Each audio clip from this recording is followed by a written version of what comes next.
Bonjour à toutes, dans cette vidéo je vais vous montrer comment je colore les volumateurs comme un diadème parce que je pense que c'est quelque chose qui peut vous intéresser si un jour vous avez envie de vous lancer vous-même ou si vous souhaitez plutôt voir avec votre coloriste ce que je conseille hein, quand on n'a pas l'habitude.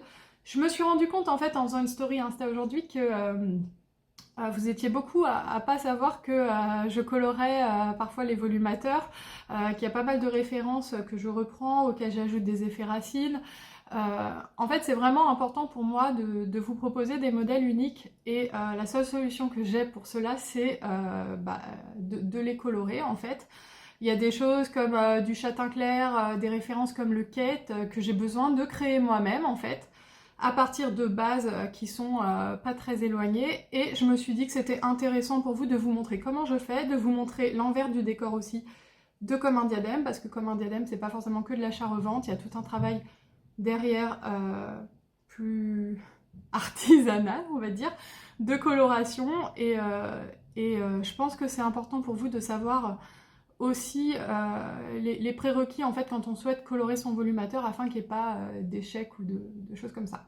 Premières informations importantes à avoir quand vous partez sur des brins naturels, donc qui n'ont jamais été colorés, comme le Chicago, le Mégane, le Leila, ils vont réagir complètement comme des cheveux naturels puisque ce sont des cheveux naturels. Donc il faut quand même toujours tester sur une mèche, mais vous ne devriez pas avoir plus de surprises que quand vous colorez vos propres cheveux. Par contre, quand vous partez sur des blonds, des châtains, des choses comme ça, c'est des cheveux qui ont d'abord été blanchis puis recolorés.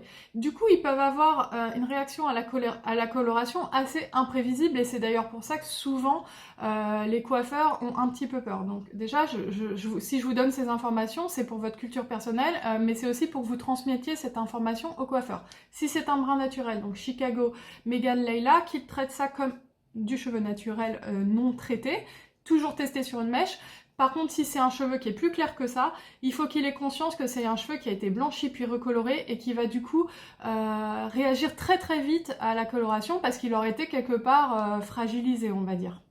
Ensuite, ce qui est important de prendre en compte, c'est que c'est toujours beaucoup plus facile de foncer un volumateur que de l'éclaircir. Un bon coloriste pourra toujours faire des choses sur un volumateur, éventuellement vous l'éclaircir, mais voilà, il faut toujours partir du principe qu'il vaut mieux prendre une pièce un peu plus claire et la foncer que de prendre une pièce plus foncée et de l'éclaircir, ça va beaucoup plus abîmer les cheveux en fait. Ensuite, autre conseil que j'ai appris par moi-même, du coup, évitez, si vous souhaitez colorer vous-même un volumateur, de prendre une couleur trop différente.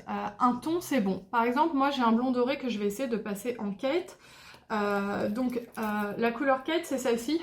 Vous voyez, il n'y a pas une grosse différence. Donc je vais le faire devant vos yeux ébahis, je vais vous montrer comment je m'y prends. Mais en gros, ne passez pas d'un blond clair à un brun, ça va défoncer les cheveux.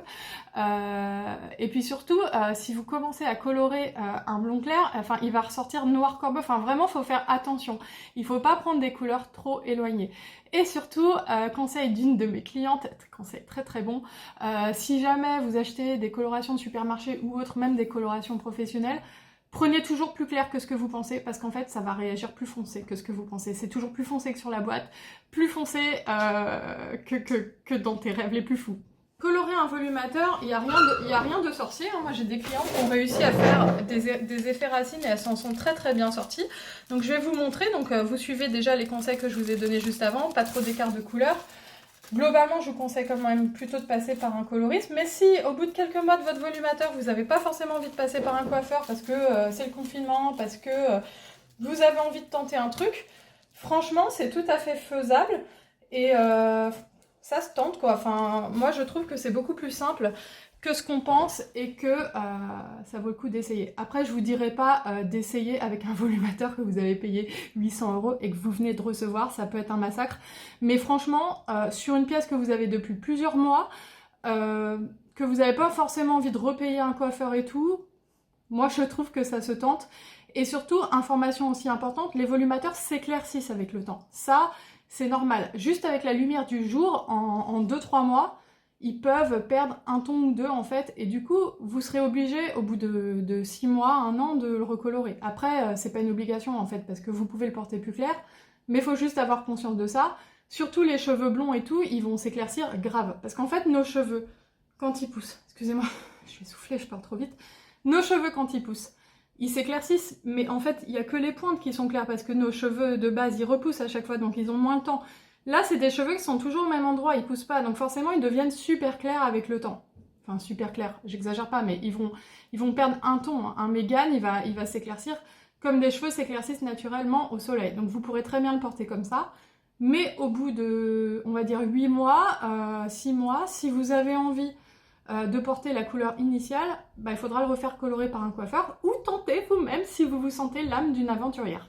Alors, je vous donne toutes mes techniques de femme qui n'est pas coiffeuse ni coloriste, mais qui a quand même l'expérience puisque ça fait plusieurs mois que je fais ça.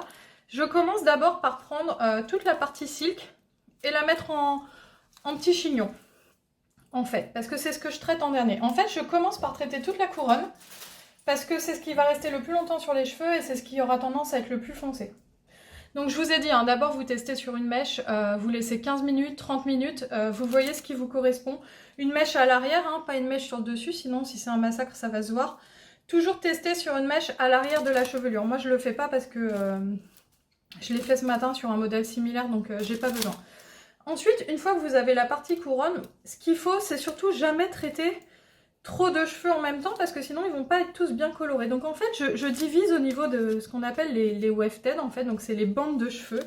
J'en laisse juste une ou deux là et je vais commencer par colorer ça. Donc ce que je prends, c'est que je prends un séparateur, enfin j'appelle ça un séparateur, hein. Les coiffeurs vont s'arracher les cheveux en voyant ma vidéo. Et j'attache. Et là, je peux commencer. Donc là quand on est quelqu'un de carré, on regarde l'heure parce qu'il faut savoir à peu près à quelle heure on a commencé, parce qu'il ne faut pas que tout ça, ça pose 1h30. Donc en fait, à partir du moment où vous commencez, il faut quand même aller relativement vite. Parce que vous allez voir que colorer un volumateur, ça prend quand même du temps. Et de toute façon, vous n'aurez jamais tous les cheveux qui ont posé autant de temps en fait. Donc là, je vois que j'ai commencé à 13h17. Le but, c'est que en moins d'une heure, j'ai tout fini. Donc je parle, mais on commence. Donc je prends les premières bandes et bah... on y va, hein, on colore, donc il faut s'équiper, il faut acheter un bol de coloration, donc ça c'est pas une obligation, moi j'ai mis dans un bol à moi, mais j'ai aussi un bol de coloration, c'est juste que je le trouvais pas là. Et on badigeonne, il faut être généreux en produit, il faut vraiment en mettre sur toute la longueur. Et surtout, vous remontez bien et vous faites vraiment attention à ce qu'il y ait vraiment du produit sur tous les cheveux, il faut que ce soit bien réparti. En fait, vous retournez en fait, faut vraiment qu'il y en ait partout jusqu'à la racine, parce qu'une erreur commune, enfin je dis ça, c'est les erreurs que j'ai fait quand j'ai appris toute seule, c'est en fait de prendre trop de cheveux d'un coup, de pas en mettre à la racine en fait, enfin à certains endroits, et du coup quand vous regardez à la fin, vous avez des zones qui sont pas colorées, ça fait un peu dégueulasse, c'est pas un drame, hein, mais on n'aime pas du travail comme ça. Donc on va vite. Mais on ne bâcle pas et on fait tout le tour. Et là, il n'y a que, excusez-moi, 2 bandes de cheveux. Il n'y a pas plus en fait, parce que sinon vous n'arriverez pas à tout colorer. Je prends et je retourne en fait. À chaque fois, pour bien mettre du produit partout, il faut être généreux en fait, parce que si vous en mettez pas assez, ça va pas bien colorer.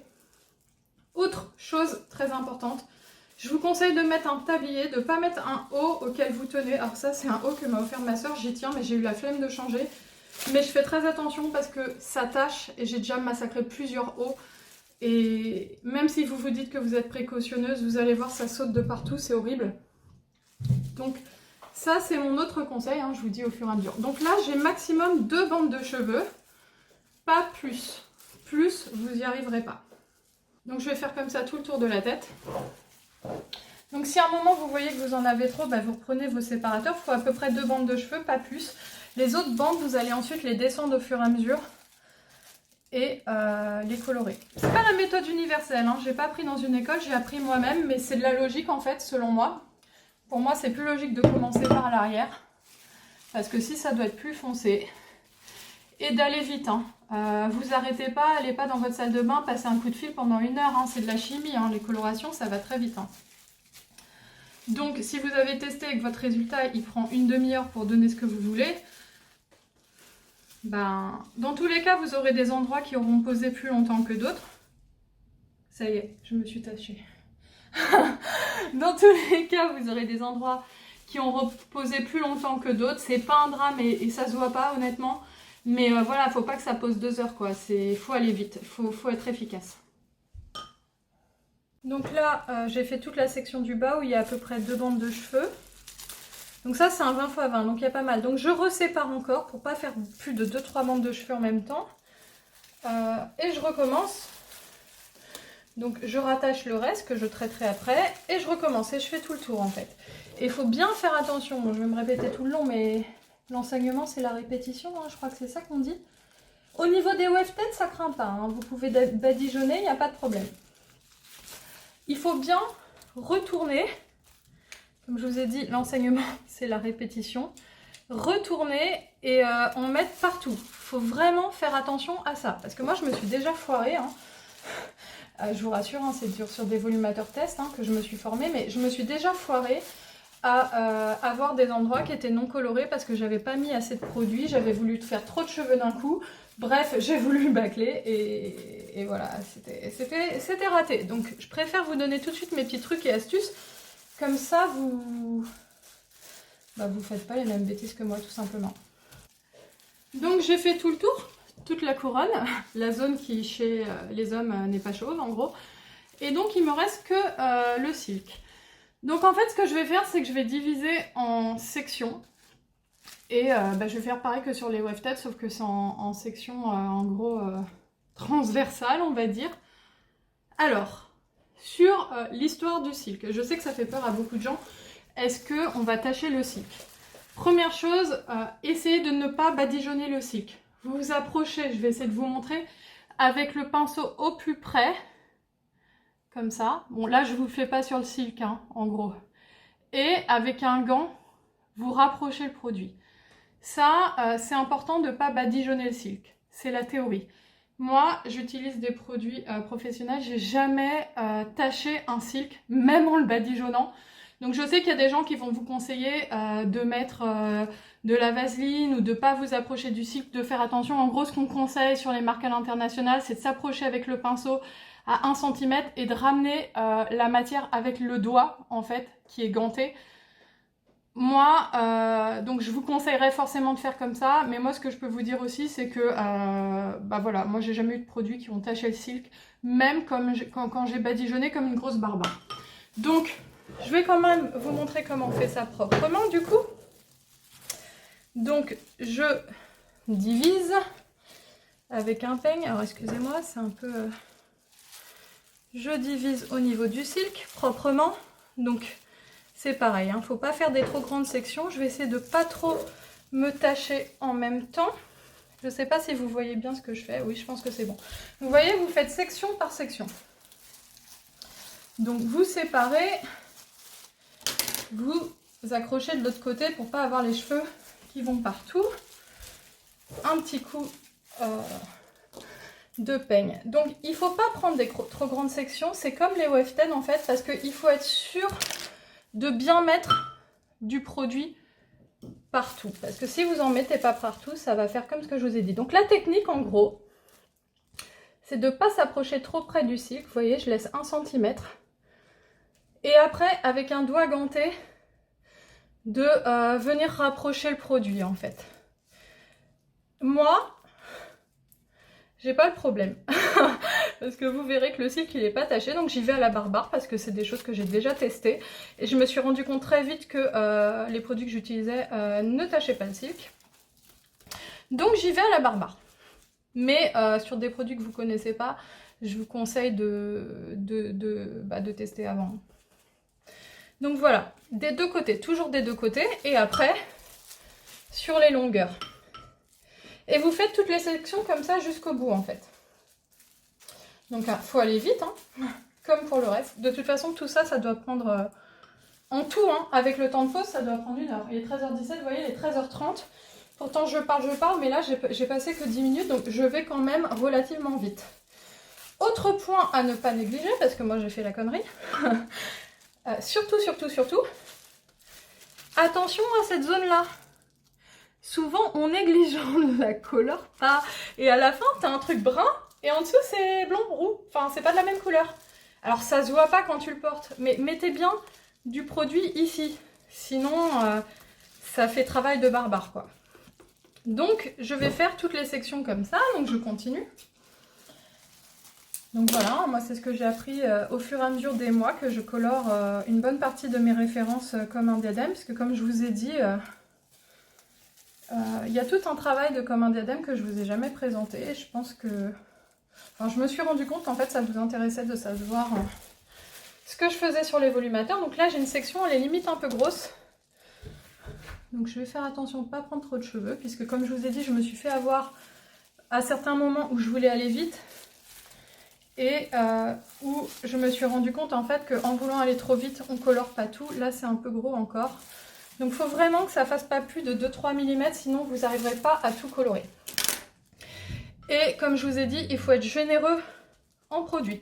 Si jamais vous achetez des boîtes de supermarché, si c'est en effet racine, une boîte, ça va. Si c'est toute la tête, il va falloir en acheter deux. Hein. Je vous dis tout de suite. Ça suffira pas, une seule boîte. Donc je vous ai montré, hein, je badigeonne le silk, mais ça ne le faites pas tant que vous n'êtes pas sûr que ça... Enfin ça, il faut être à l'aise avec le produit et il faut être sûr qu'il n'y a pas de problème en fait. Hein. Donc ça y est, je viens de terminer toute la tête. Je viens de regarder l'heure. Il est 13h40. J'avais commencé à 13h17, donc j'ai fait toute la tête en 20 minutes. Je vous assure que c'est rapide, mais bon, j'ai l'habitude aussi, comme je vous ai dit, ça fait plusieurs mois que je le fais. Mais globalement, quand vous vous lancez, voilà, perdez pas trop de temps. Et en théorie, pour avoir la couleur que je souhaite, il faut laisser 30 minutes. Seulement, les zones où j'ai commencé un peu plus tôt, puisque j'ai commencé à 13h17. Donc en fait, le bon compromis, c'est une fois que j'ai fini, en gros, je laisse 20 minutes. J'évite de laisser 30 minutes, même si je sais que c'est pas un drame, parce que je l'ai déjà fait. Mais en gros, je prends en compte que quand même, il y a pas mal des cheveux qui ont déjà subi depuis 10-15 minutes la coloration. Donc voilà, je laisse 20 minutes une fois que j'ai fini, et je vais vous montrer tout ça après le temps de pause, du coup. Suspense, suspense, le temps de pause est terminé. On va comparer à la mèche. Et je crois qu'on est face à un succès de comme un diadème. Donc de moi. C'est pas beau ça? C'est pas un match parfait ça? Donc on est face à du Kate, que du coup je vais proposer dans les prochains jours sur le site. Il faut encore qu'il sèche complètement et que je puisse... le prendre en photo, le boucler, le prendre en photo, mettre les photos sur le site, etc. Donc vous voyez derrière, il y a encore pas mal de choses à faire.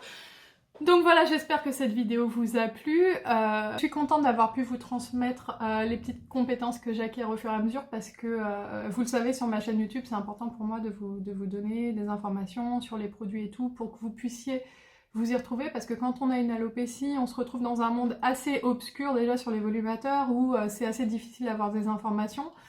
Et du coup, j'ai toujours eu à cœur de partager mes connaissances. Et je pense que justement, ce problème de coloration, c'est quelque chose d'important parce que c'est vrai que moi, je me retrouve face à des femmes qui sont souvent dans des régions où je connais pas forcément de coiffeur pour elles. Et elles ont face à elles des coiffeurs qui refusent de toucher à leur volumateur. Du coup, elles se sentent super seules. Elles savent pas quoi faire. Et en fait, il n'y a rien d'infaisable. Et pour moi, je veux dire, ces trucs-là, j'aurais pu les garder pour moi et faire genre ouais, non mais je suis trop forte et tout, je colore les volumateurs. Mais comme vous avez pu voir, il n'y a rien d'infaisable, il n'y a rien d'ingérable, il n'y a pas besoin de sortir de Polytechnique pour colorer un volumateur. Et pour moi, c'était vraiment important de transmettre mes compétences de coloriste pour que les femmes soient de plus en plus indépendantes avec leur toupet. Je pense que c'est important. Donc si cette vidéo vous a plu, n'hésitez pas à la liker, à la commenter, mais surtout à la partager. Je pense qu'il y a beaucoup de femmes qui sont sur des réseaux Facebook, Forum, Doctissimo, tout ça, voire même Instagram, qui ne connaissent pas forcément ma chaîne et qui donc forcément n'ont pas accès à ces informations. Et je pense que n'importe quelle femme qui porte un volumateur et qui a besoin de le colorer, que ce soit par elle-même ou par un coiffeur, a besoin de connaître ce type d'informations. Donc n'hésitez pas à partager cette vidéo. Et je vous dis à bientôt pour la prochaine vidéo qui, j'espère, vous intéressera également.